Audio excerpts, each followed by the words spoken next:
Donald Trump stumping moments ago in Erie, Pennsylvania, surrounded by congressmen and former presidential candidates Rick Santorum and Michelle Bachmann. Now, this morning, Trump's team was in Orlando meeting with officials from the Republican National Committee. The request for the meeting at the Orlando Ritz-Carlton reportedly comes from the Trump team as the RNC is facing some pressure to pull the plug on Trump's campaign cash as Republicans worry about keeping Congress leaning right. Senate Majority Leader Mitch McConnell going so far as to say yesterday, remarking that he may not be calling the shots next year. What does that mean? I'm joined now by Ned Ryun, a Republican strategist and former speechwriter for President George W. Bush, along with Christian Dorsey, a Democratic strategist with the Economic Policy Institutes. Ned, look, props to Donald Trump. He looks as relaxed as ever, and people are talking about pulling funding from him. He's the one who raised $80 million in July, which was a big bump up. Right, and you know, the fact that Reince Priebus showed up today at the rally and introduced him was very intentional. It was a very public statement on Reince's behalf to say, you know, there are conversations. People are saying pull the funding, put it towards the Senate and House races. The fact that Reince was there in Pennsylvania introducing him is a very public sign. Hey, we're behind Trump. We're going to be behind Trump for the foreseeable future. I will say this, though.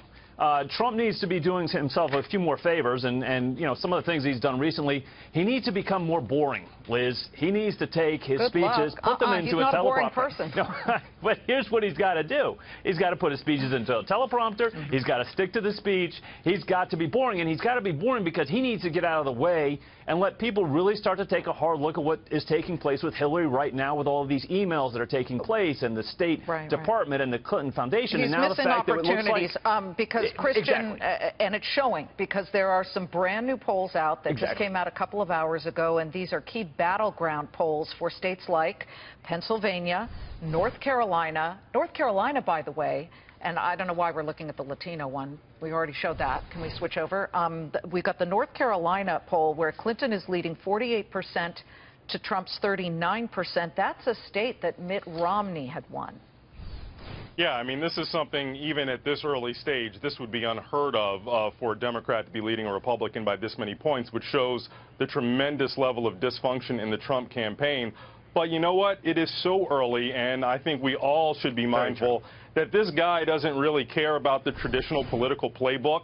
He's got direct experience showing that he can knock off 16 other rivals going completely bizarre and unconventional. Even though I'm happy at this point, I'm in no way taking it for granted. Well, that's a good move. Go ahead, Ned. No, Christian, you make a great point. I mean, this is August. We're in August. Things aren't going to really start heating up till post-Labor Day. You know, a good half of the populace really isn't going to be paying attention until the last 30 days.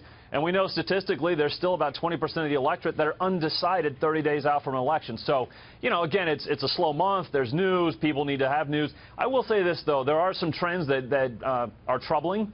That really just remind us that Trump needs to really focus on a few things, being disciplined on the stump, really focus on the ground game. You know, these rallies are not ground game, and I think they've become addicted to them, and they really need to focus on voter contact. It's a different ball game than what they're doing right now. Christian, you get the last word. Hillary has some focusing of her own to do here.